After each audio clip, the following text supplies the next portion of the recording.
Hello and Happy New Year. This is Nick with the Tennis Podcast. I'm here by myself this week. Nope. Right here. Oh, sorry. I forgot you were there, Brandon. Okay. Yep, Brandon's here I'm too. here.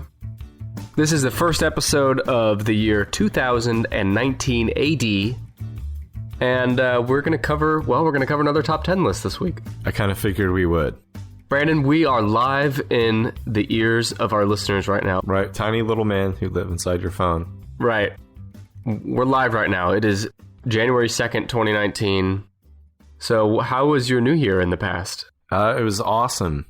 When the ball dropped and Times Square exploded, I was at home with my family, and we just went to bed. It was a nice New Year's. Shame about Ryan Seacrest's arm, though. For our first-time listeners out there, the few of you that have been living under rocks for the last 20 weeks, what we do here is one of us comes prepared with a top 10 list, and the other guesses in real time with no heads up on what the list is. So, Brandon, are you ready to talk about the top 10 best-selling book series in the history of books? Yes, I am. I'm writing this down. Top 10 best-selling series. Like a series is kind of like a franchise? Yeah, so you can call it what you want. These are books that have 2 or more in the series. This is based on units sold. So in other words, this is based on the number of books sold, not the number of dollars. Okay. And this is in history with a few exceptions that I'll go over in a minute. First, I'm going to give a shout out to my sources for this. I took a few sources and curated my own list based on those. My sources for this were thedailybeast.com and ranker.com. And I also supplemented with our good friends wikipedia.com, listeners of the show. The guy, Johan Wikipedia. What's that guy's name that owns Wikipedia? Johan. Or the founder? Johan Wikipedia. Yeah, Jeff that's Bezos. Richard Branson. That was it. Yep. It was on the tip of my tongue. No, I think it was Bill Gates. So here's the exception I was talking about. Your first guess probably would have been the Bible. Yes. And all books of a religious... Here's a quote. I'm going to just read it. All books of a religious, ideological, philosophical, or political nature have been excluded from this list. Get them out of here. Because exact print figures for these and other books may also be missing or unreliable, since these kinds of books may be produced by many different and unrelated publishers, in some cases over many centuries. Right, like the tiny little New Testaments that they send. Yeah, how many different versions of the Bible are there from how many different publishers over how many years? So it's like we don't have a reliable number. Thanks to the Gideons, we don't have a reliable number of Bible units. Would the Bible even be considered a series? I don't know. So there's no Bible, no religious. Isn't it a prequel to the Left Behind series? Wow. Okay, so no religious books, and I'll give you a spoiler too. Every book in the top 10 is fiction. Okay. Every book series, excuse me. Why don't we get started with you telling me some book series that you're pretty certain are not going to be in the top 10? Well, I just started listening to the podcast My Dad Wrote a Porno. And a porno is not a porno film. It is a porno, like an erotic novella. Sure. And I'm going to guess that the Belinda Blinked erotic series is not going to be on that list. Okay, you're right. A plug for a podcast that we don't have anything to do with. It's a good podcast, though.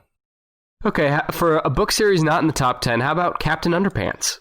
You think he's in the top 10? I just learned about what Captain Underpants is recently.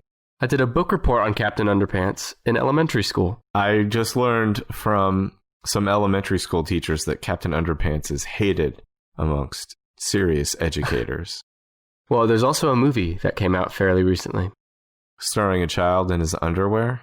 It's not. It's a superhero in his underpants, and he's a captain. Of what? You know, I thought Captain Underpants would not be in the top 10. I was right. But it's actually sold over 50 million, if you can believe that. Which puts it somewhere in the top... Puts it in the top 50. I'm going to guess there's no Dr. Seuss in the top 10. Well, see, I thought about that. Dr. Seuss isn't a series. He's an author with several different books. There's not more than one Lorax? I think I'm thinking of Lord of the Rings. Lord of the Rings isn't a series. It's not? What I could find, because I've never read this book, but Lord of the Rings is not considered a series, though it has been broken up into separate books. It actually came out in volumes of the same novel. So the novel is called The Lord of the Rings, but each book is part of it. Each volume. Lord of the Rings, the book, the novel, the volumes, whatever, just the whole thing, has sold over 150 million copies. Which would put it in the top 10? No, it would put it around number 15. Oh, okay. But as a standalone book, if we're not doing series and we're just doing books, Lord of the Rings is in the top 10. Right up there with the Bible. Bible for nerds. What's the Bible for nerds? The Lord of the Rings. Ah, okay. How about Nate the Great? Never heard of Nate the Great. Have you heard of Fudge? A kid but goes by the name of Fudge by Judy Blume. How do you God damn it, Brandon. I don't understand you. What's not to understand? We all remember books from our childhood. Yes. But nobody remembers the author's name of a random childhood book series that you haven't even looked at in 30 years. It was an extremely popular book series by one of the most famous children's authors ever. Judy Blume? Yes. Fudge is not I want to guess the list. All right, let's guess the list. So we're going to guess the top 11, actually. Okay. Because one of the top 10 you're never going to guess, and no one in America's ever heard of it. It's manga. Is it some kind of manga stuff? What is it?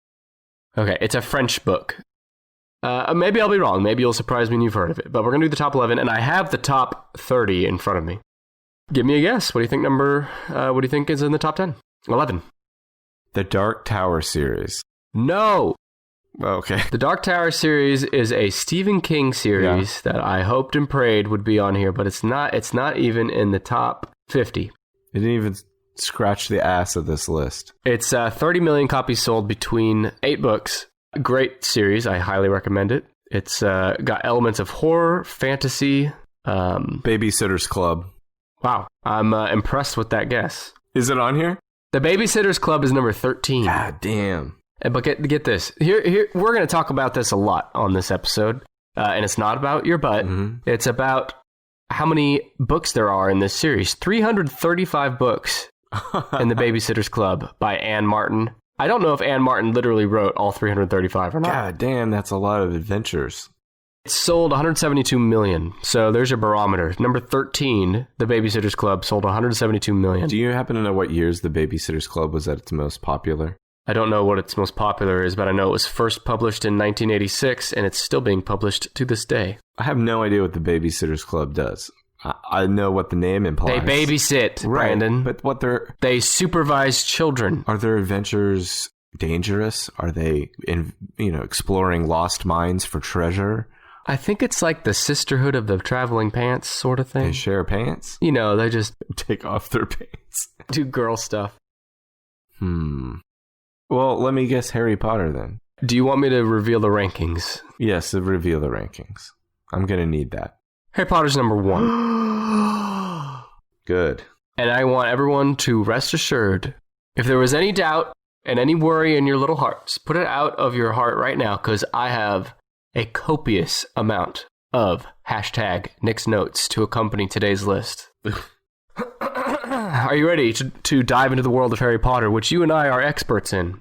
I don't know anything about Harry Potter, and I assumed you did, but you don't. I don't know anything about Harry Potter. So here's the thing.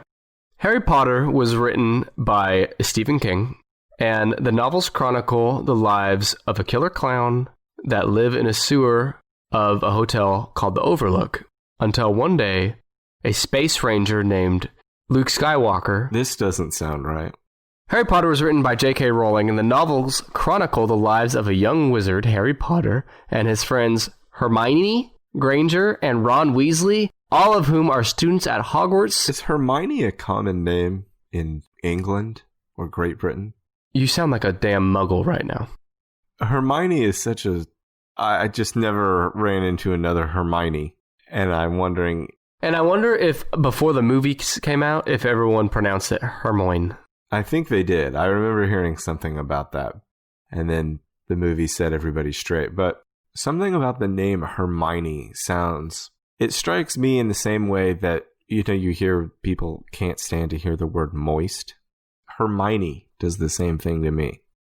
Sounds whiny. Whiny Hermione. Are you done? I got it off my chest. Did you want to bring up Harry Potter's baked beans? Do you remember that? Yeah.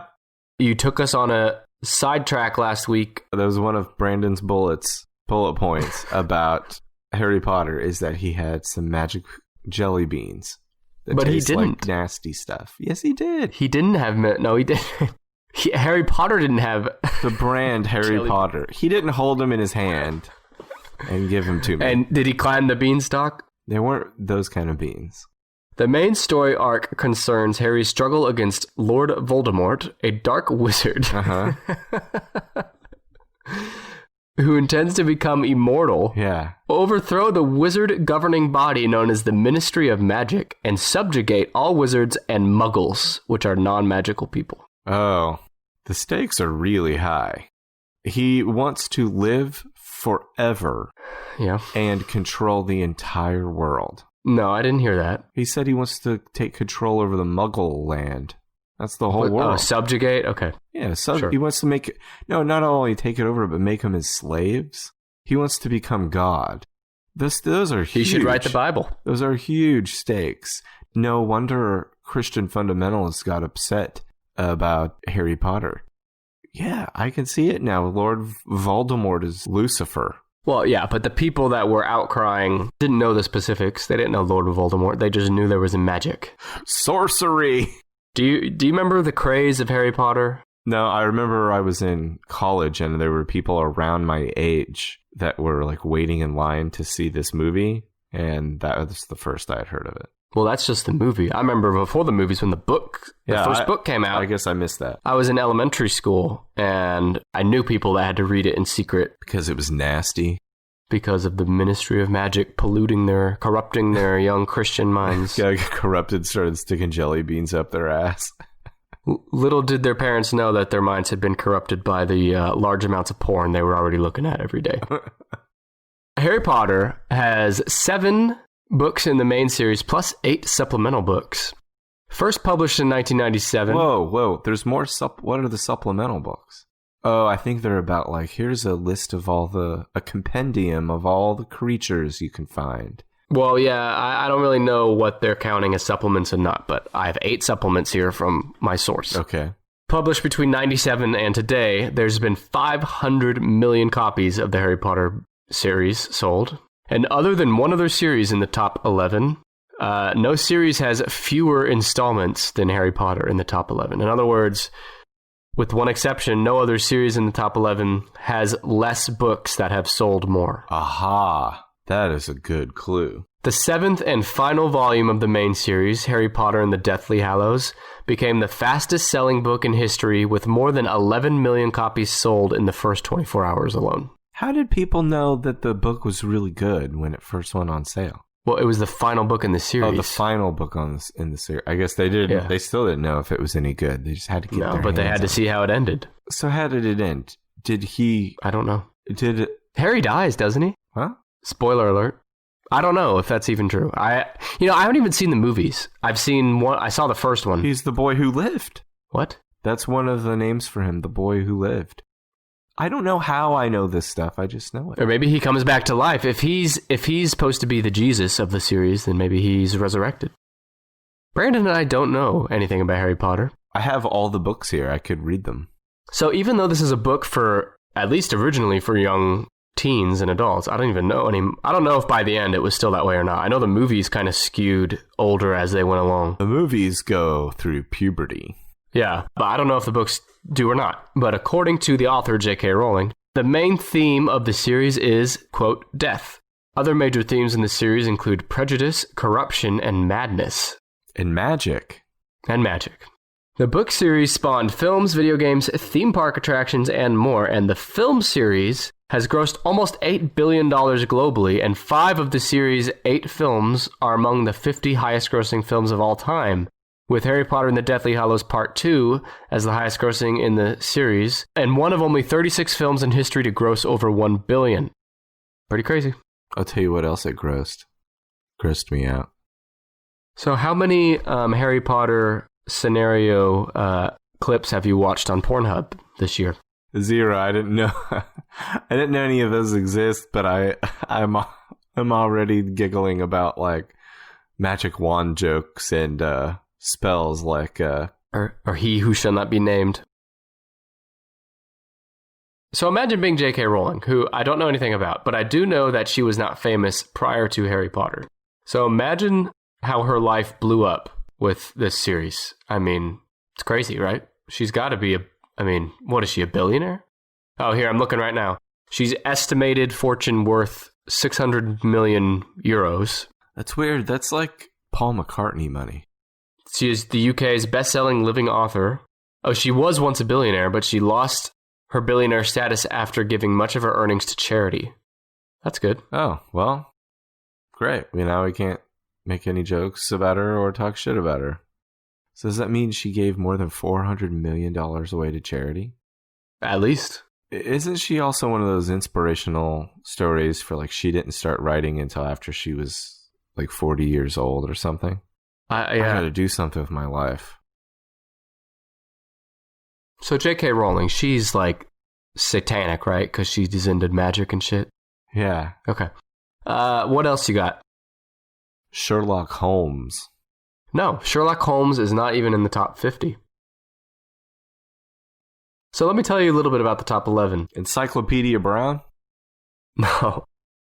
So in the top 11, it's about half, okay, a little more than half old-timey shit. But shit you've probably heard of. The Odyssey? The Iliad? Those aren't series. It's not? I don't know, you said old-timey shit.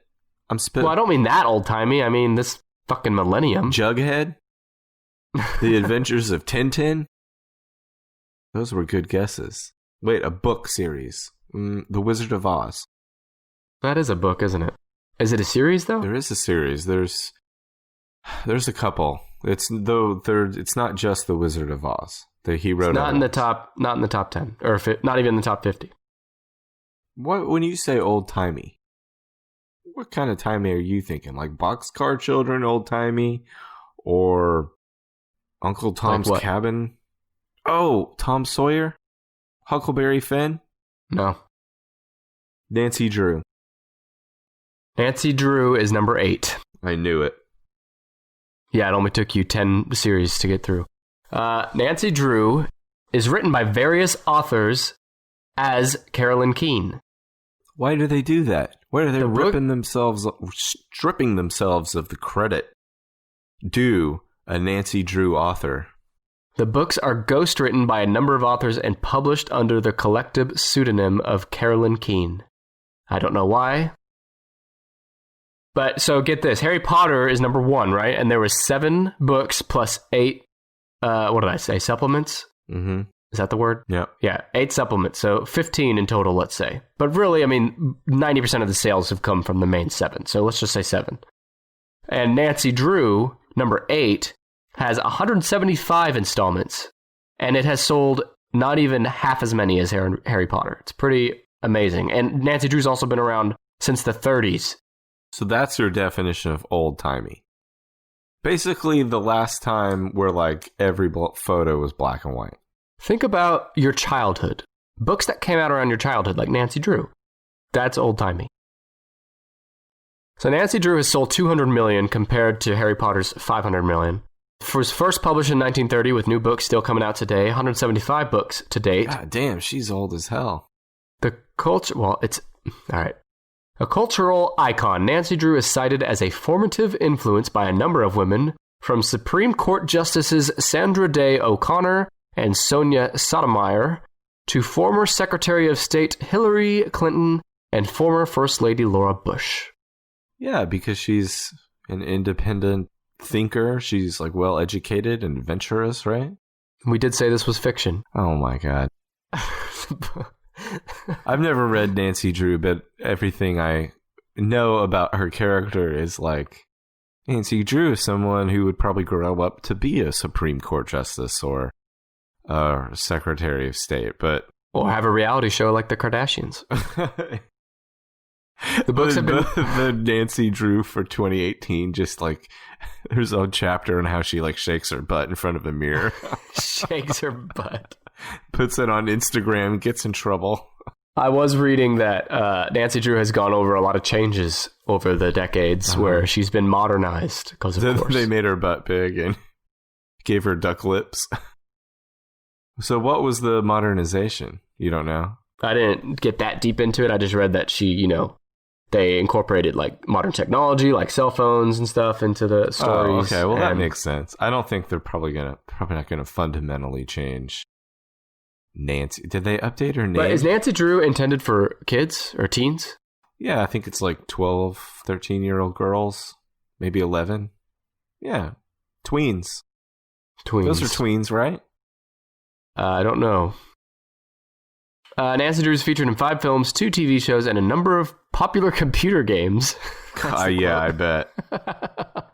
She also appears in a variety of merchandise sold around the world. How do you like that for vague notes? A variety of merchandise. So that's Nancy Drew by various authors. You're not doing so hot.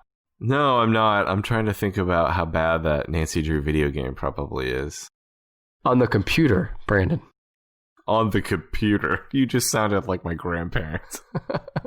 This game is on the computer.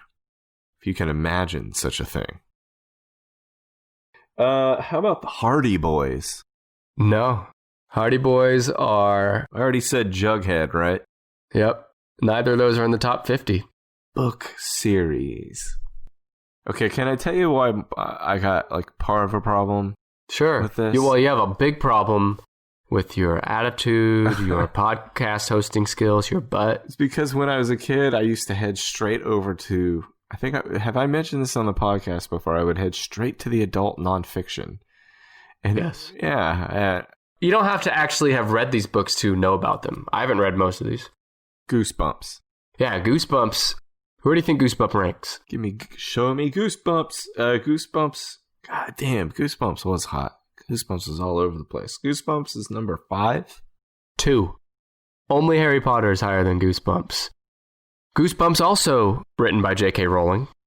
So it's actually written by R.L. Stein. She controls the world. The stories follow child characters who find themselves in scary situations, usually involving monsters and other supernatural elements. Here's the thing about Goosebumps. Tell me about it. It's written for children, but it's about really scary shit, like curses and shit. I remember seeing a movie with a mask that was cursed. Yeah. That's scary. I am a firm believer that children should be terrified every once in a while, and scared at least regularly. And yeah, those books are great for that. Were these Harry Potter people that were screaming about Harry Potter, where were they screaming about Goosebumps? I think some of them might have been screaming about Goosebumps. Well, I do have a note about that, because let's see. Here, I'm just going to read a few sentences here.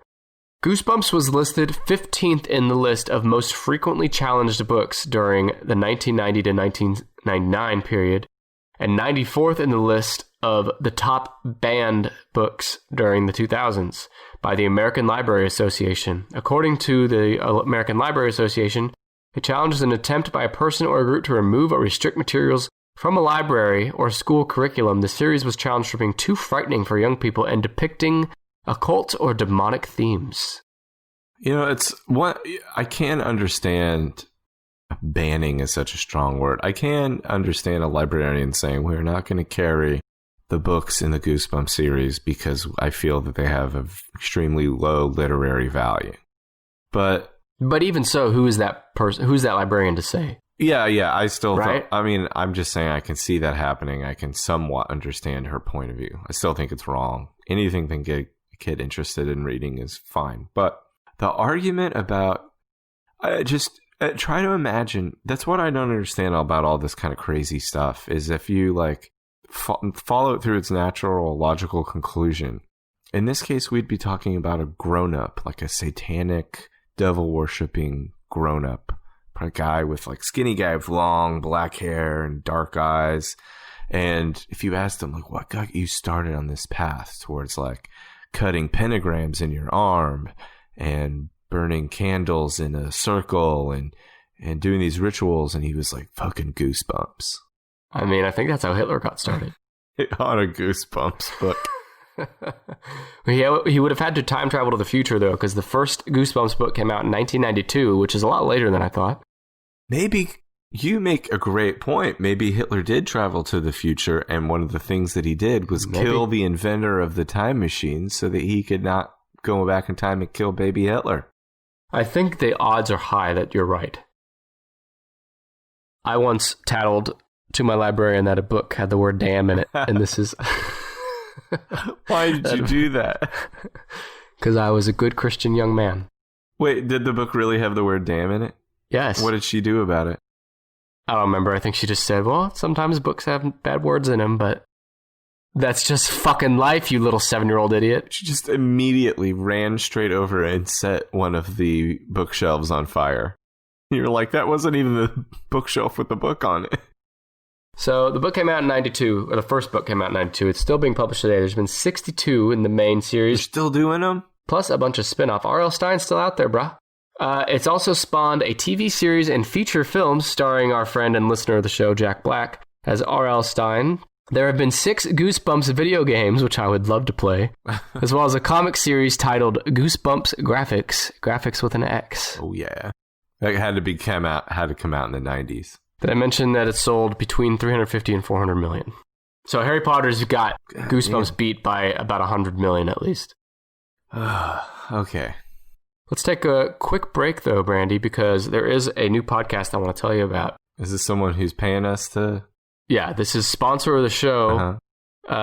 We actually hate the show, but we are forced to give them a shout out. Oh, goodness. That's not true. They are the Collision Shack podcast, which is a comedy improv podcast. I had the chance to listen to some of their episodes, and I highly recommend. Here's their quick teaser. Hey guys, it's Elijah and Travis. We're in the Tennis Podcast studio. Oh my God. Travis, smell your mic. Oh my God. It smells putrid. Are you in Nick's seat right now? Yeah. Are you in Brandon's? Yeah. Are they in today? No. The producer said they weren't in today. That is disgusting. It's just lingering. We have to keep going. Okay, we have to keep going. Keep going. Hey guys, this is the Collision Shack podcast. We are a comedy improv podcast. We feature Would You Rathers and Fact or Fictions. Hey guys, Collision Shack here. You can find us wherever you get your podcasts. We release every Tuesday. Every single Tuesday. Or you can go on collisionshack.com to hear some exclusive content, or just hang out with us, send us a message, or submit Would You Rathers. And if you give us $500, we'll Skype call with you. If you give me $500, I'll do more than Skype call with you. True.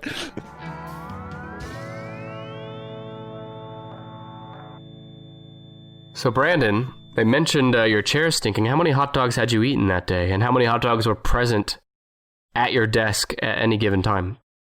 I have never eaten... Here we go. I'm trying to think if I've eaten a hot dog in this house. For sure you have. Every day at your desk when you're recording this podcast. I have to spit out my hot dog between every line that I say. I'm surrounded by half-eaten hot dogs. Well... No, and trash cans for you to eat over. That's a joke because it's the opposite. There are no hot dogs around here. Nick is obscuring the truth about his disgusting lust for processed meats. Brandon ate a hot dog in a crowded airport over a trash can in front of me and has denied it ever since and blames it on me. 100% right, except switch me for Nick. And you can use the hashtag HotDogBrandon to spread the truth on that.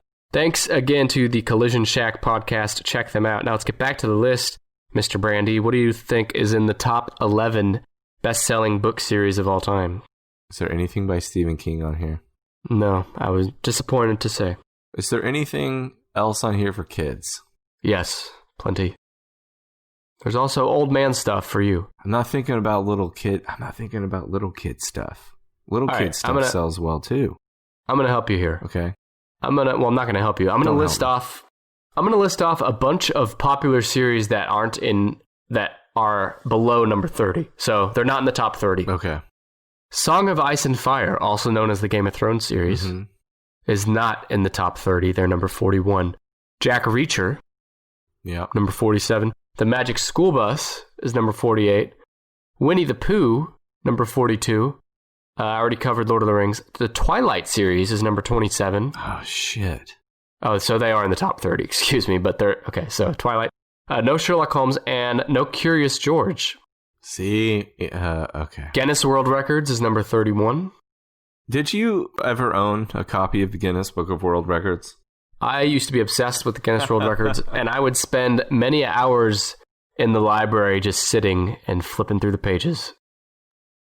Another book I know I want your thoughts. I want you to fill our listeners' ears. Ew. And fill their ears with your candid thoughts on number 44, the Left Behind series. I don't remember if I've ever told you this before, but I have actually read the entire Left Behind series. How many are there? I can't remember. There's something like 7 or 8. I was really sick. I can't remember what I had, strep or the flu or something. And I was down for the count for several days. And, Down for the count. and in my desperation for something to read, I borrowed a family member's paperback collection of the Left Behind series. And There's 16.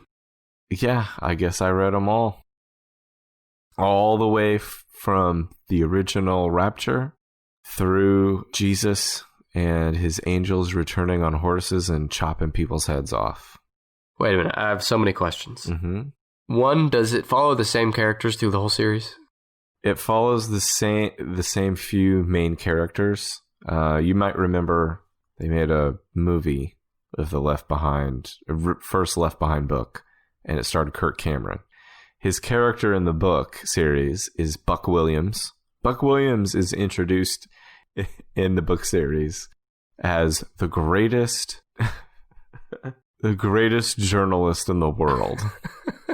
They don't mince words. They don't try to describe his popularity or his influence or his credibility. They just flat out say he's the best. He's the world's greatest investigative journalist. The other main character, who's an airline pilot, his name is Rayford Steele. Oh my god. And he's a hunk. But he gets left behind. I'm looking at the movie poster for the Kirk Cameron Left Behind. There is liberal use of exclamation points in the movie poster. Yeah, there were in the books too.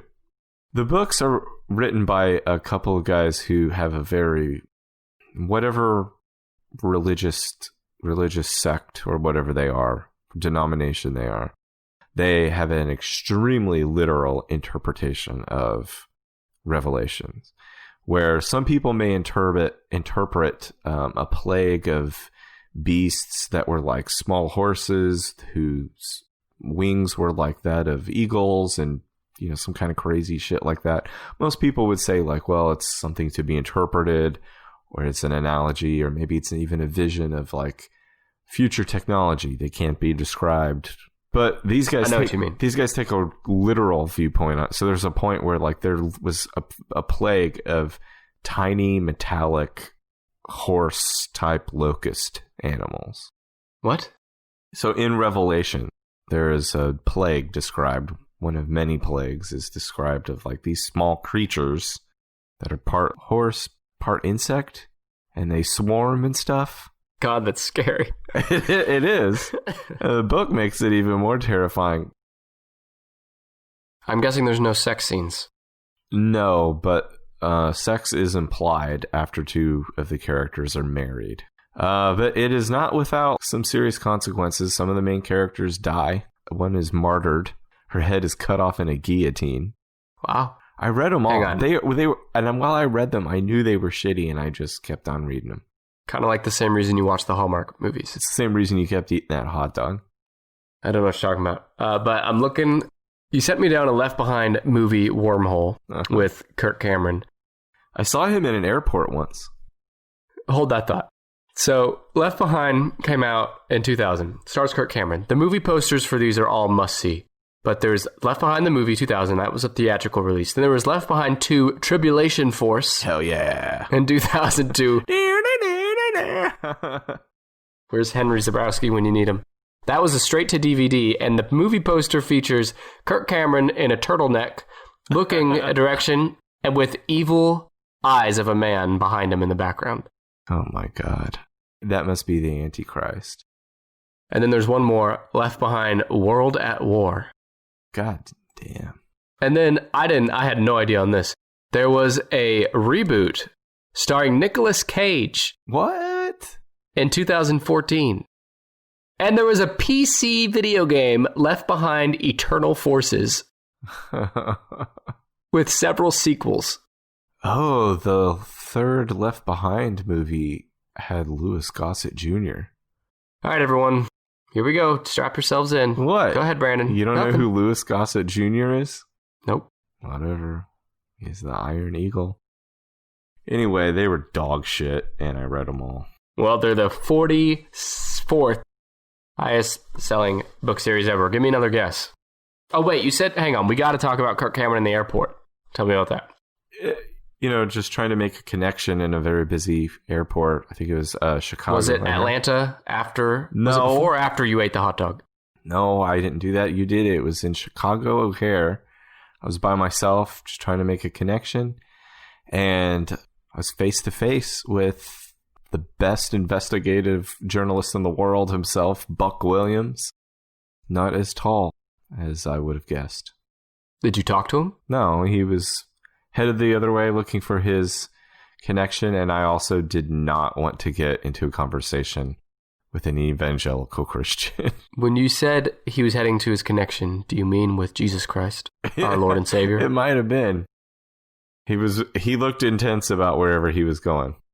And by the time I registered that I just saw Kirk Cameron, he was probably 20 feet behind me. Well, think about Kirk Cameron. Hell of a man, hell of an ass. It's what he's, other than being an evangelical Christian, it's the other thing he's known for is dead ass. His cleft behind. His doughy alabaster. I'm not going to get anything for cleft behind. I'll give you something. God damn, that was good. I'll mail you a hot dog. I'm going to write that down. What is a cleft behind? I guess it didn't register with me because I didn't know. Is it a thing with behinds? I'm going to look it up. Cleft ass? Oh, there is an intergluteal cleft, the groove between the buttocks. Intergluteal cleft, yeah. Is the groove between the buttocks that runs from just below the sacrum to the perineum, so named because it forms the visible border. Yeah, it's the ass crack. It's known medically and by various synonyms, colloquially as the butt crack or ass crack, is the groove between the buttocks. Secondary tracts may open into the skin, allowing the cyst to drain a foul-smelling discharge, which is known as palloidal sinus. Yeah, those are bad. You don't want that. Hey, there's also...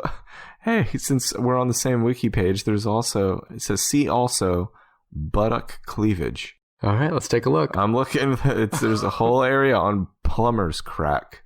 Huh. There's a picture of a girl, and the caption says, a model in very short shorts with exposed underbuns. Under the sea also is butt crack and camel toe. Oh, God. All right, we have to move on. There's camel toe. Stop. And it's a picture of a lady's camel toe next to an actual picture of camel's toes. And don't worry, the description on the article on Wikipedia is extremely scientific. Yeah. Give me a guess, Brandon. I don't know. Probably something with dragons in it. No. Unless there's a twist in one of these that I don't know about. Wait a second. How about some Tom Clancy? What's his guy's name? Jack Ryan. No. Damn. All right, I'm going to start giving you some hints. Number 9 on the list, inspired, let's see, it formed the basis of the children's television series Thomas and Friends. Thomas the Tank Engine? This series inspired that series. Fucking Dracula? You're probably not going to get it. Do you want me to just tell you? Yeah, just tell me. The Railway series by Reverend W. Awdry and Christopher Awdry. Where was that? What number is that? 9. That was popular? Like that popular? A set of storybooks about a railway system located on the fictional island of Sador. Yeah. Oh, yeah. Trust me, I know all about that part. Nearly all of the Railway series stories were based upon real-life events. As a lifelong railway enthusiast, W. Awdry was keen that his story should be as realistic as possible. The engine characters were almost all based upon real classes of locomotive, and some of the railways themselves were directly based upon real lines in the British Isles. So maybe they were the kind of thing that at a certain time, maybe in the 50s and 60s, every British child grew up with several copies of Thomas books, railway books. Because it's other than Thomas and Friends, it's completely foreign to me as a book series. Same to me, but I didn't know if I was a weirdo. There's been 42 books, first published in 1945 and last published in 2011. It sold 200 million copies. The first 26 books were written by W. Awdry. After he died, his son Christopher took over and wrote the rest. So there you go, number 9, the Railway series. You ready for another hint? Or do you have more guesses? I'm going to need some more hints. This is harder than I thought. I'm enjoying this, but it's harder than I thought. Number 3 on this list has come up before. It was the episode where I was guessing the most watched TV series finales. So this book series inspired a TV series whose finale was in the top 10 most watched of all time. MASH? No, that doesn't make any sense. Here, I'm going to read you the synopsis and you tell me if you get it. Yeah. The series follows an American fictional character, a criminal defense lawyer. Most of the stories involve a client's murder trial. Typically, the main character establishes his client's innocence by implicating another character who then confesses. Is this Perry Mason? Yes. Perry Mason by Earl Stanley Gardner is number 3. 3? Number 3. What the hell? We love to shock people here on the Tennis Podcast. I'm shocked. Who's buying all these? How many did it sell? Well, probably your grandfather and mine, because they were published between 1933 and 1973. There's been 82 books and 4 short stories, which have collectively sold over 300 million copies. That is the kind of thing that my grandfather would have read. Anyway, Perry Mason.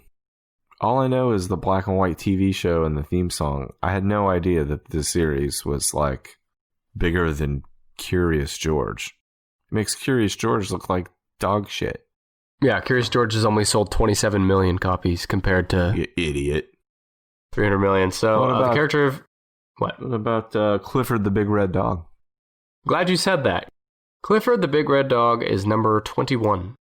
With 129 million copies sold. There's got to be more kids' books on here. Let's take a detour for a minute. Mm-hmm. I'll tell you number 17 on this list. Mm-hmm. And the reason I'm telling you about number 17 is it's remarkable because... Well, okay, number 17 and number 28 have the same thing. 3 books. Yeah. That's it. And it's landed them in the top 28. Number 28 is The Hunger Games by Suzanne Collins. I believe 3 books with 100 million copies. And the first book just came out like I think 2008. Was one of them Shades of Grey? 50 Shades series by E.L. James is number 17. 17, yeah. Well, 3 books, 150 million copies. I keep thinking of it when I listen to that podcast about the dad that wrote the pornographic novel. Because I read a few pages of the 50 Shades book, and it's alarmingly bad. Well, yeah, people are just reading it for the sauciness. To be whacking it or karate chopping it. I don't know what they do. Churning the butter. Choking the chicken. Stirring a bowl of macaroni and cheese. Ringing the bell. Mowing the yard. Dressing their hot dog. Eating a hot dog over a trash can. 50 Shades of Grey. So you've read one? No, I read a few pages from one. Oh, okay. And how vigorously, aggressively, and savagely did you masturbate? The part I read on a scale of 1 to 10. The part I read wasn't very sexy, but I can't imagine the sexy parts were any better.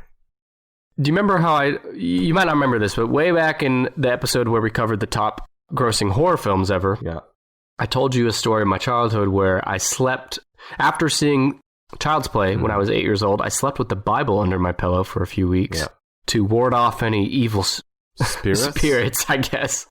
Well, I got to tell you that when I got married, I slept with 50 Shades of Grey under my pillow for weeks, hoping it would, hoping the power, the raw power, it would ward off loneliness contained within its pages would give me strength. What did it do? It turned your dick gray. Yeah. So that's 50 Shades by E.L. James. And it's not in the top, whatever. Number 17. Tell me the French one. All right, the French one's number 10, and it's San Antonio by Frederick Dard. Have you heard of that? Nope. Here's the synopsis. Detective Superintendent Antoine San Antonio is a kind of French James Bond without gadgets, flanked by two colleagues, the old, sickly but wise Inspector César Benoit and the gargantuesque Inspector Alexandre Benoit Berriada. He is a member of the French Secret Service and has to fulfill impossible missions given by Le Vieux, which translates to the old man, later known as Achilles, the head of the French police. With the help of his colleagues, he always succeeds through various adventures. There were 173 volumes of the San Antonio series between 1949 and 2001, which have sold over 200 million units. It is the only book in the top 11, the top 10, I guess, not originally published in English. I had no idea this guy existed. There's a French Bond without the gadgets. Without the gadgets. That's one of the most important parts. He's too busy like trying to hump. I imagine he's just like Pepe Le Pew, but with a gun. No, I think he was too busy eating cheese and sipping red wine. So he was a spy? He was a detective superintendent. So you're missing... Wait, what about the Bond series, James Bond? No, James Bond is number 29. Let me give you 30 through 12 here. Starting with 30. Martine by Gilbert Delahave and Marcel Merlier. Whatever. James Bond by Ian Fleming. The Hunger Games by Suzanne Collins. Twilight by Stephanie Meyer. Mr. Men by Roderick Hargreaves and Adam Hargreaves. The Chronicles of Narnia by C.S. Lewis is number 25. Number 24 is a Japanese series called Musashi by Eiji Yoshikawa. 23 is Dirk Pitt by Clive Cussler. 22 is Frank Murray-Well by Gilbert Patton. 21 is Clifford the Big Red Dog. You went from all these distinguished French-sounding books to Clifford the Big Red Dog. Number 20 is Chicken Soup for the Soul by Jack Canfield and Mark Victor Hansen. 29 is Geronimo Stilton by Elisabetta Adami. 18 is American Girl by various authors. 17 is 50 Shades by E.L. James. 16 is Peter Rabbit by Beatrix Potter. 15 is Little Critter by Mercer Meyer. Do you remember those? Yeah, I do. I love that little guy. Yeah, I have a few of those in my house as we speak. 14, I really thought 14 would be in the top 10, and that's the Star Wars books. Oh, yeah. There's like a million of those, 300 plus, in fact. The Babysitter's Club's number 13, and 12 is Diary of a Wimpy Kid, which astounds me that it's climbed so high so fast. Do you ever read any of the Star Wars books? Yeah, I actually read a lot of them. And how many alien sex scenes are there? 0. But it didn't stop me from thinking about it. Naturally. I mean, in the very first Star Wars movie, one of the very first places they go is a bar. And it's full of creatures with their ears in different spots and eyes on top of their heads. And some of them have extra eyes and extra mouths and extra butts, weird hands and stuff. So you're like, it's a bar. Everyone's drinking this blue shit and then getting drunk. Somebody's going home with somebody. I have a number of things to say. Number 1, it always bugged me how in Star Wars, other than humans, you never saw any two of the same species, ever. Yeah, you Every do. single thing is a one-off. Nah, you do. Well, I mean, maybe a few exceptions. For the most part, like in that bar you're just talking about, there's a few humans and then one-off of everything else. Right. Sorry. Inconsistent. Another thing I don't like is in what was the one I saw with you? We saw Rogue One. Yeah, there was another one. The Last Jedi. Yeah, that was when he milked the thing. You knew what I was going to say. He milked the Mountain Dew out of this big old titty sitting in the... out of a manatee's titty. It's just a zoomed in close-up of Luke wiping his mouth with a greedy, satisfied grin after he drinks it. And I ask you, why? What purpose did that serve? To make you sexually excited. Or to make me want Mountain Dew. You immediately got up and went to the concession stand. And my last point that I want to make is that Chewbacca has sex with something. Wait, where? When? Chewbacca, I mean, he is a big ape, and you know, he's a Bigfoot. He's something. He's a Wookiee. He has sex organs. And I'll tell you what else. Sexual organs. You made the comment about the big bar with people going home with each other. Uh-huh. That's interspecial sex. Yeah. How do you feel about that? I think it's just fine in the Natural? Star Wars universe. Here on Earth, it'll get you into a bit of trouble. But in the Star Wars universe, if it's, if it can talk to you at the bar, I guess you can go home with it. I have a serious question. Uh-huh. You're going to think I'm kidding, but I'm serious. You know how there's lots of different types of, for lack of a better word, monkeys? Sure, yeah. Apes, like there's chimpanzees, there's... primates, right? Orangutans. Yeah. But I'm not counting humans in that. I'm just, Right, a lot of different kind of monkeys. If a chimpanzee had sex with an orangutan... Oh, boy. Could it impregnate it? I don't know. That's a great question. I mean... Because a chihuahua can impregnate a poodle. Well, and there's ligers. And, a mule is a horse and a donkey. Yeah. So they can mate. So I don't know. I don't know how far apart a chimpanzee and orangutan are. Last week and this week we had the Harry Potter fans yelling at us while they listen. And this week we have the monkey sex experts are yelling at us right now as they listen. I guess a video of these monkeys having sex wouldn't really do anything for us. But it's not going to stop you, is it? If you've got video of this, send us the link. But also send us a link for science to the part where it says that they had successfully had a orangutan, chimpanzee, chipangatang? Chipangatang. Topanga. You never watched Boy Meets World, did you? Topanga? They had a Topanga. I remember you shitting on Boy Meets World and immediately dropping on my friend list. I didn't shit on it. Yeah, you did. Okay, I'm going to give you a hint on number 4. I'm going to read you a note I have and see if you get it. Many people incorrectly remember the name of the series as blank. This confusion has generated multiple theories to explain the memories, including an unannounced name change, time travel, or parallel universes, and has been described as an instance of the Mandela Effect. Now, hang on, I'm going to read one more. Bear with me here. According to the author's son, confusion over the name has existed since his father's childhood, when a teacher insisted that the name was spelled blank due to the prevalence of names ending in Stein. A few examples of the mistake have been found in references to and knockoffs of official merchandise and publications and cartoons for the series used as an ambiguous pronunciation which may contribute to the false memory. Brandon. The Berenstain Bears. The Berenstain Bears. Is he Berenstain? Berenstain? Who knows? How the fuck is it spelled in this universe? In our universe, it's spelled Berenstain with an A-I-N, but many people swear that during their childhood it was Berenstein or Stein with an E-I-N on the end, which is called the Mandela Effect. The Mandela Effect is when a lot of people misremember or remember something that's no longer that way. The Berenstain Bears is a children's literature franchise created by Stan and Jan Berenstain and continued by their son Mike Berenstain. I'm just going with Steen for now. Berenstain, who assumed partial authorship in 2002 and full authorship in 2012 following Jan's death. Blah, blah, blah. Who gives a shit? The books feature a family of anthropomorphic grizzly bears. Anthropomorphic. What's that? It means humanoid. Why not just use humanoid then? It's shorter and more people know what it means. Are they hillbillies? They generally learn a moral or safety-related lesson in the course of each story. If anything doesn't get children excited than a safety-related lesson, I don't know what it is. There's been over 300 books in the series from 1962 to today, which have sold 260 million copies. What do you have to say for that? I'm looking at a picture of Papa Bear. He's definitely a hillbilly. Yeah, he's dressed like a hillbilly. Well, there's a TV show for this thing, too, and the theme song is a hillbilly song. It's the Berenstain Bears.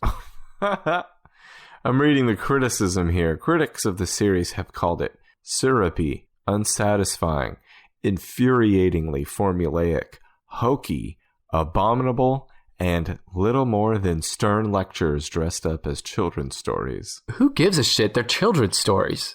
Like, who is sitting here... Sorry, but these aren't meant to be super deep, and there's not a ton of substance. It's a kid's book. No one's sitting there... Sorry, I just think it's dumb. You don't have to be fucking moved by it. You know what I mean? Yeah. So Berenstain Bears number 4. And I would put, what's the mom's name? Mama Bear? Yeah. I'd call her a MILF. As far as bear women go. Trying to think of another bear woman who might be hotter. Rosie O'Donnell. Medea. God bless. Okay, so you're missing 5, 6, A lot. 7, and 11. I'll give you another hint, Ski. God, these are hard. Number 5, first published in 1979 with 185 installments through 1998 with 250 million units sold.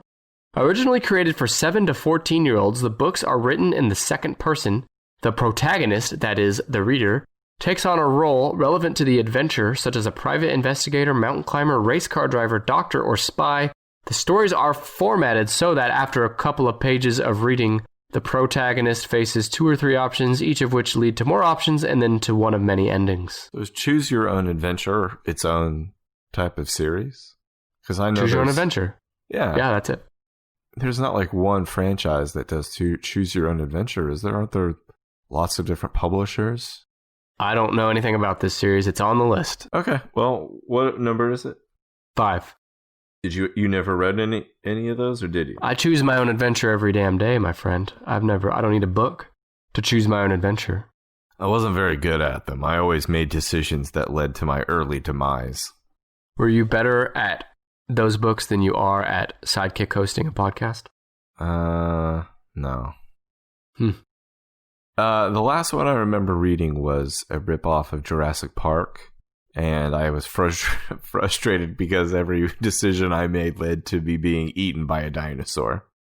So how does it work, though? Does it tell you to, like, skip to page X? So, you have 2 decisions to make. Do you want to cut the red wire or the green wire? And depending on which wire you want to cut is a different page you go to. And you continue from there. Pretty cool. I don't think I ever did those.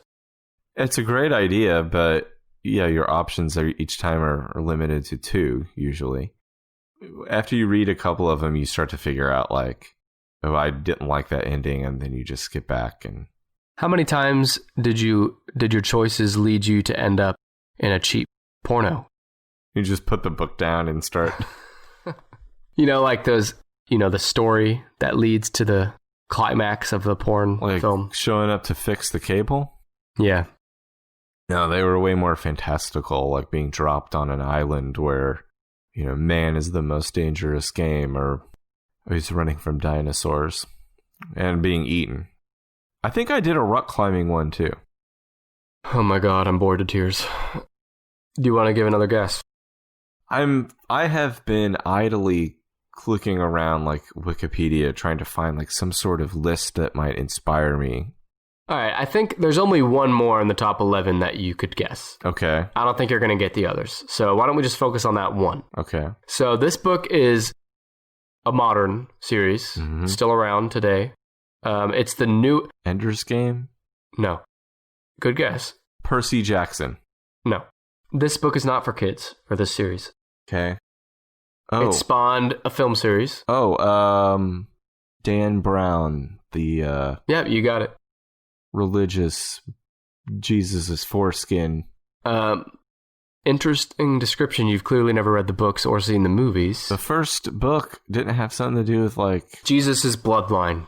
Yeah, they found his foreskin. Was it foreskin? His DNA out of there. They found I don't think it was his foreskin. Dick. I don't think that's how it works. That's the subtitle for the book. Oh, tip of his dick? The tip of Jesus. You might be thinking of the Passion of the Christ. What was it called?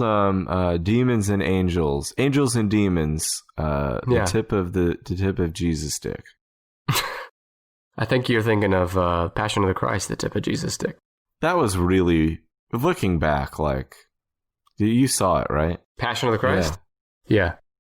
What was that, right? Yeah, it was just really gross. Like, it's just an hour of someone getting the shit beat out of him. I think it's supposed to be powerful in that it tells you what Jesus did for us. Yeah. I remember people leaving it crying. It is a weird movie in hindsight. A weird movie for, like, I don't know, middle-aged women to get they loaded up in buses and rented out entire theaters. And then it's like Yeah. Have you ever seen a man? I don't think people had ever heard about any of these tortures and stuff before. Like, have you ever seen a man have his skin ripped off in front of you? Because now you're about to. Have you ever seen the fat underneath his skin, like, pop out after the skin is ripped off?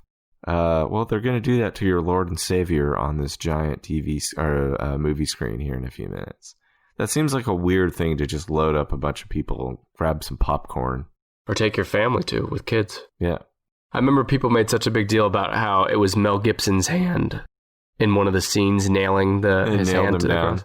Yeah. Mel Gibson, hell of a guy. So the Robert Langdon series follows it's by Dan Brown, 5 books, 200 million copies sold. It follows Professor Robert Langdon. It's number, 5? Sorry, 6. 11. A Harvard University professor of history of art and symbology, a fictional field related to the study of historic symbols, which is not a methodologically connected to the actual discipline of semiotics. I don't know what the hell I just said. But the first book was published in 2000, still going on. It's the lowest number of installments in the top 10 books as far as fewest books, highest sales. And the Da Vinci Code, the second book in the series and the most famous. That's it. The Da Vinci Code. Sold over 80 million copies alone. That's the Da Vinci Code. Subtitle, The Tip of Jesus' Stick. I remember being in church camp when I was like 13 or 14, and this book was the big talk. And all my counselors at church camp warned us not to read this book because it can bring unwelcome thoughts about... because thoughts that were not sinful. The same that they were given to you at church camp? Because it goes directly against the Bible, right? Or, well, I don't know does the Bible explicitly state that Jesus was like celibate? And no, I don't think it does. I don't know if it does or not, but I think their interpretation and their image of him is that, and so it's disturbing. The premise of the Da Vinci Code is that Jesus laid with Mary Magdalene. But like, what's the big deal? Just laying down, sharing a bed, man. I slept in the same bed with my brother when I was a kid. No big deal. They mean lay down.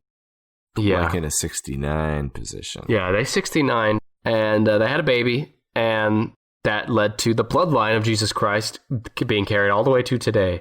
That's the premise of the Da Vinci Code. Oh. So you could see why the church would disagree with that. But it is just a fictional story. So. Well, who's the son of the Lord then? But I remember what they said is that, because I did see the movie, but I never read the book. I have it on my list to read, though, much to my church counselor's dismay. I remember them saying that there's some very compelling evidence taken from the Bible that points to the possibility that Jesus really did take a wife or a secret lover to impregnate the same way a chimpanzee impregnates an orangutan. Monkey style? Tell me if you agree with this. Where did I hear this? I don't remember where I heard this, but I heard that there is definitive proof that the man Jesus did walk the earth. What is disputed is that whether he was who he said he was. Walked the water as well? Yeah, that he was the Son of God, that he had magical powers, that he brought the dead back to life. Yeah, I think that part is. So someone out there, isn't that fascinating? Let's take religion aside for a second. Mm-hmm. Let's just work for argument's sake with the premise that the man that was Jesus was not the Son of God. Okay. This man either was crazy or told the lie, so much so that he is the entire foundation of religion and so much in the world 2,000 plus years later. Pretty remarkable. I don't know. I have no point here. I'm just kind of talking. It's just kind of... Because imagine if he was just bullshitting and he knew it. He never would have thought that we'd still be here talking about him today and that billions of people over the course of the last 2,000 years have dedicated their life to him. Did I lose you? No, you just made me start thinking about it. I'm like, this guy is a silver-tongued devil. Yeah, because if he's just bullshitting the whole time to get disciples in Mary Magdalene... He's a good marketer. Yeah, we could learn something from him. But, it's either that or he was crazy. So he really did think he was the Son of God. And then a bunch of other crazy people were like, ooh, this sounds great. But they would have had to cover up for him for his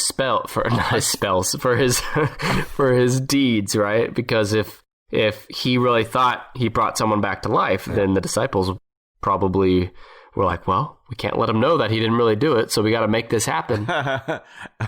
It'd be a good comedy movie.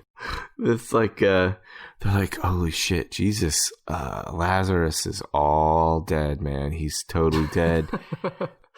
Do you think you could fix him? And Jesus is like, what? I don't know if and they're like, yeah. You've not tried that before. You made that guy's eyes all better when you smeared mud on him. You remember that? Like, I don't know, you guys. I kind of think maybe his eyes were just closed. Like, no, just let's go check Lazarus out, and you can just try it, okay? And they'd show up, and it's just like one of their friends laying really still, like trying not to smile. When Jesus puts his hands out over him, he's like, Lazarus, rise! And the guy goes, Jesus is just so dumb that. And I think it's also a great example of the telephone game, where stories just get passed around and they get written down in this book. And of course, there's the third scenario, which I haven't mentioned, that this was all real and that the Bible got it just right.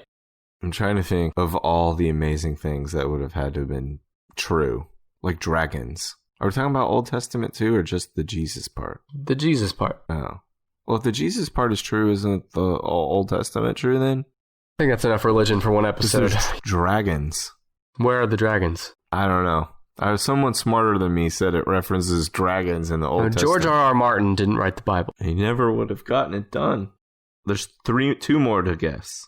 2 more, and I'm just going to tell you. Just tell me. So we got Noddy, and that's Noddy. Have you heard of that? By Enid Blyton? Naughty by nature? I'm not talking about the websites you visit. No, I haven't heard of Naughty. Is Naughty like nodding off to sleep? He was made by a woodcarver in a toy store. He was made by what? Here's the synopsis for the first book in the series. There's 24 books. Here's the synopsis for the first one. And I'm just going to read the whole thing because it's important. He was made by a woodcarver in a toy store, a little boy named Noddy, but ran away after the man began to make a wooden lion, which scared Noddy.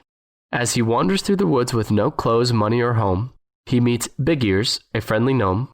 Big Ears decides that Noddy is a toy and takes him to live in Toyland. He generously provides Noddy with a set of clothing and a house.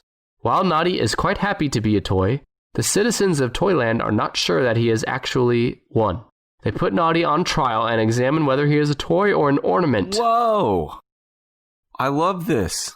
Eventually, Noddy is declared a toy, but still has to convince the court that he is a good toy.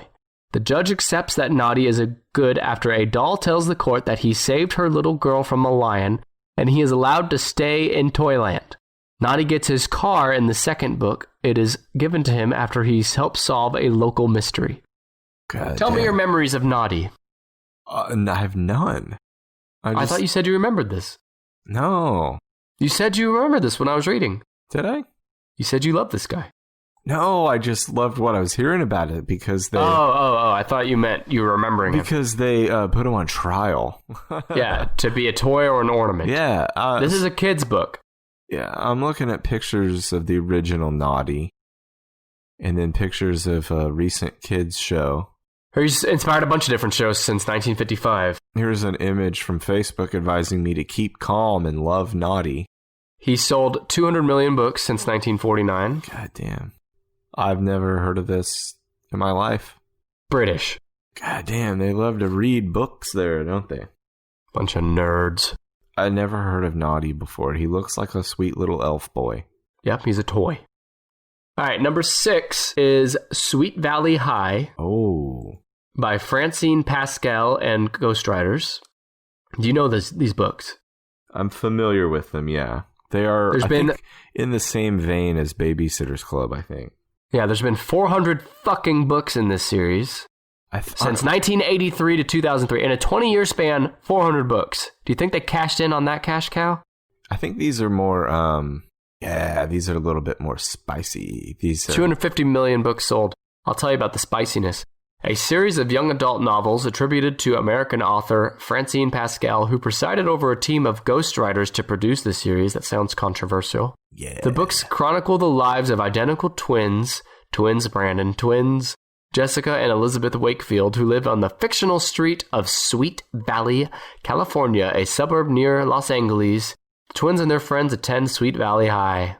And a TV series based on the book series ran for 88 episodes between 1994 and 1997. And here's your last note, which should get you properly titillated.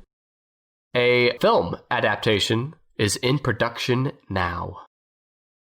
Well, I can tell you, let me tell you some of the names of the Sweet Valley High books from the 80s that I can see in this image search.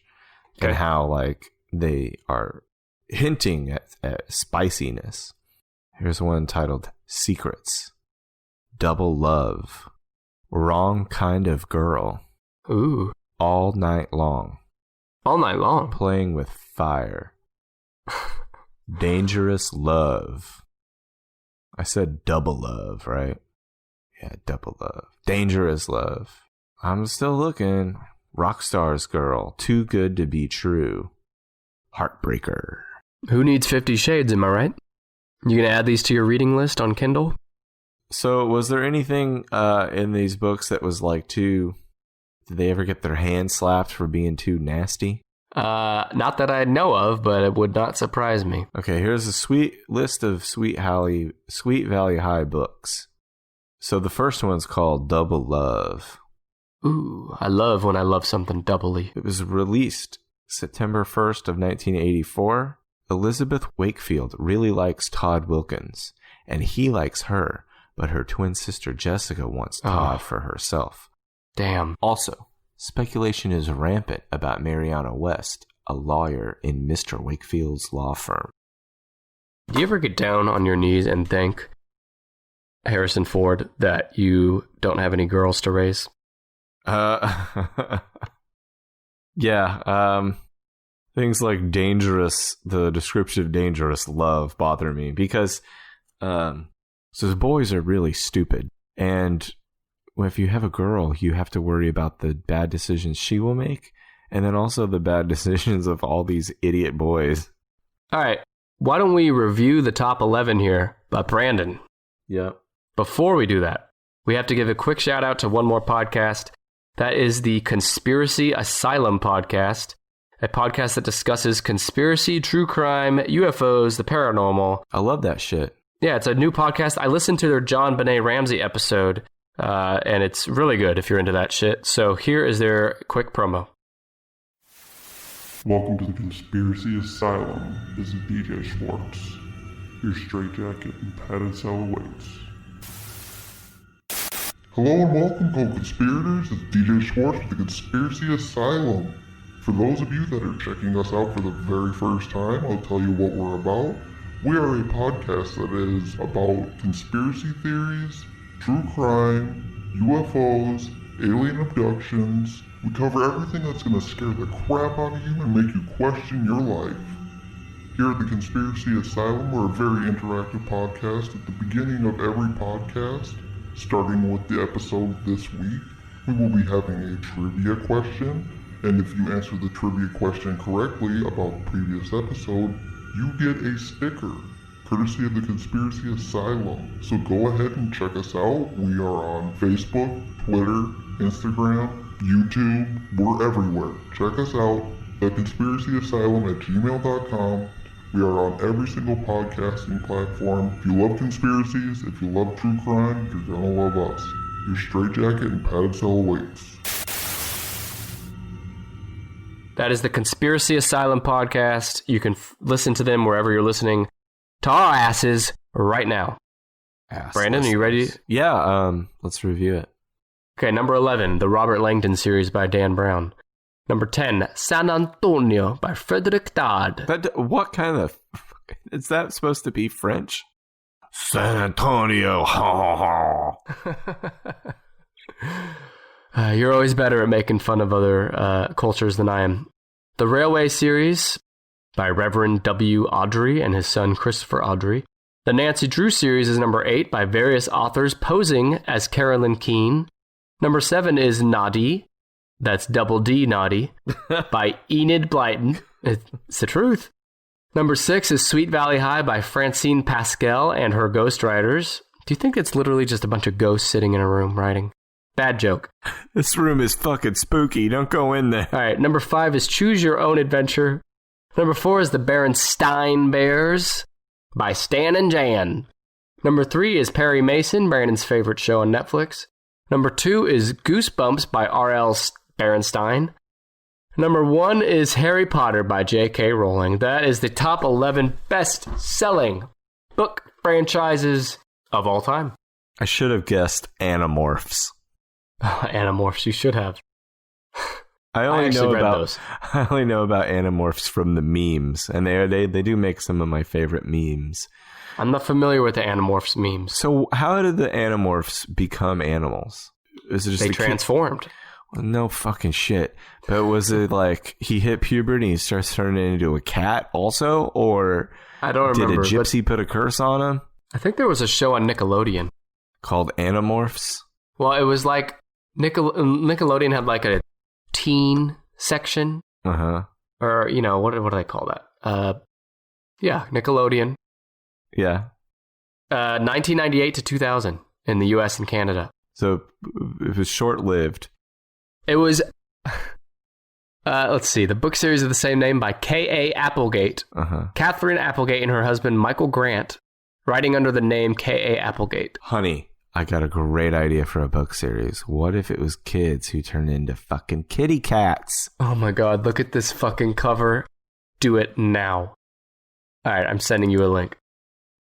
I want you to describe the picture of the book in this link to our listeners. So the name of this book in the Animorphs series is The Invasion. The subtitle is Some People Never Change, Some Do, ... And the bottom left corner of the book is a picture, a sepia-toned picture of kind of a sullen-looking girl with her hair pulled back. She looks like maybe she's faced hardships. The image is between her and the top right. Slowly morph her face from ape-like to lizard-like. And by lizard, I mean it is Kermit the Frog with a little extra thing hanging down from under his chin. It is the most basic fish-like looking lizard I've ever seen. Brandon, you just don't understand the Animorphs universe. Some people never change and some turn into a fucking lizard. She looks so bored right before that happens. So that's Animorphs. They're not on this list. I know, I just want to look at pictures of Animorphs. So here's a, What? Hey there, this is Nick with a quick interruption before we dive into the next few minutes of discussion. I had to add this in post-production.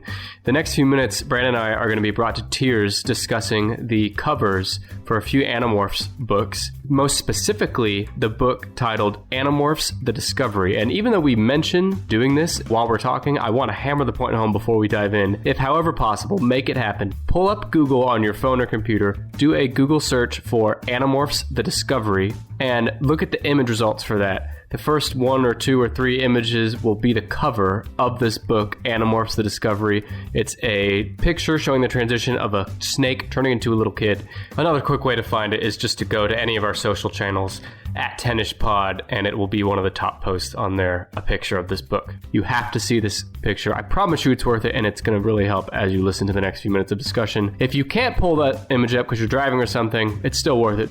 Here we go. Here's one, the subtitle says, I have to send it to you. I'm gonna cry. I'm waiting. I'm clicking furiously. Look at the second to last picture right before he turns into a human. I want all of our listeners to look up the book,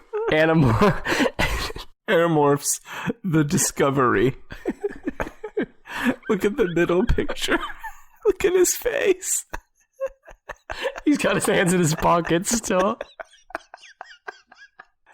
This kid starts as a cobra, and he transforms into a child wearing a red plain shirt and dad jeans, belted up. The fucking smug look on his face. He still looks smug in that second to last picture, too.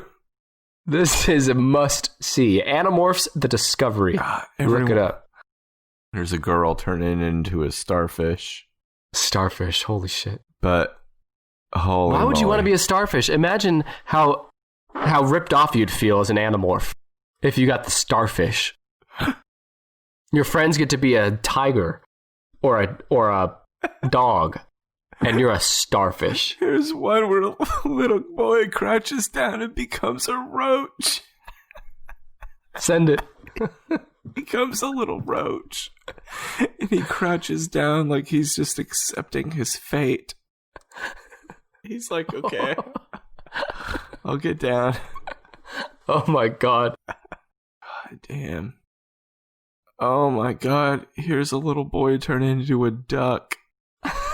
You have to stop. Man, nothing is gonna beat that first. His hands in the pockets are what kills me on the third one. Those middle two pictures, the face on that middle one looks so despondent. Like in the middle of it, he realized what was happening. He didn't want to become a boy again.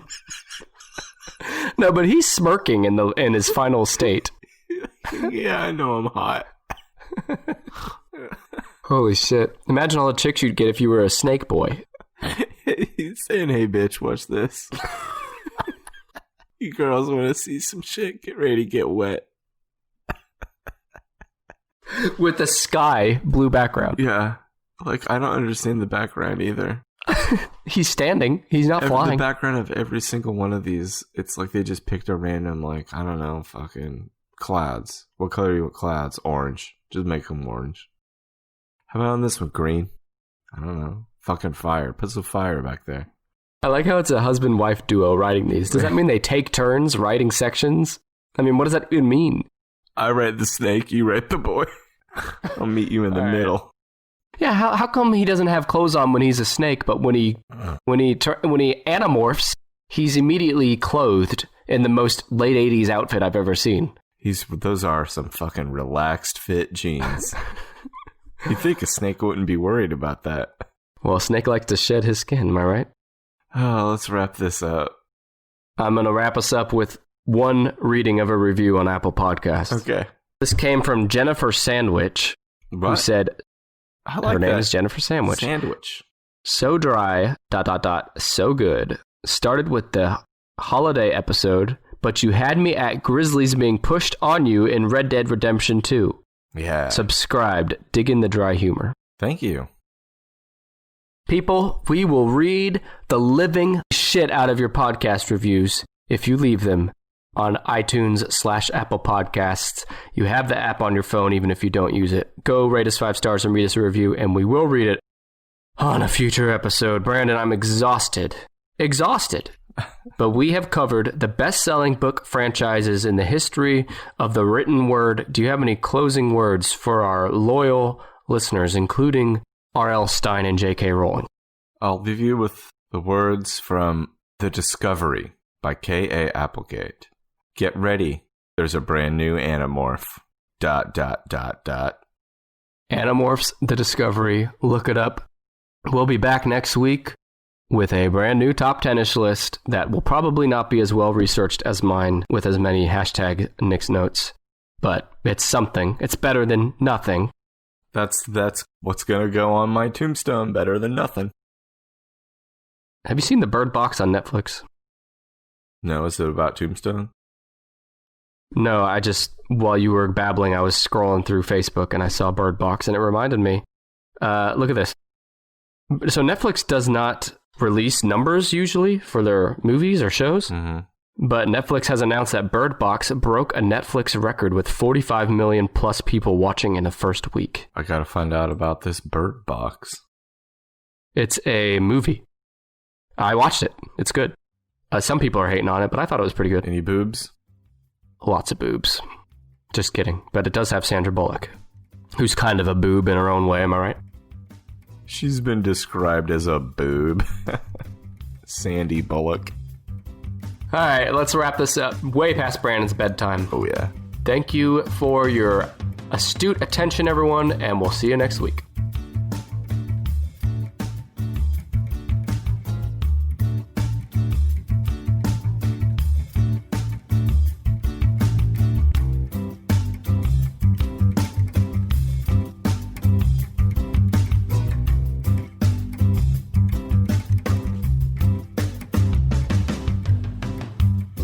We'd like to thank Kevin MacLeod for his song Hackbeat, which we found on Incompetech.com for the official Tennis Podcast theme.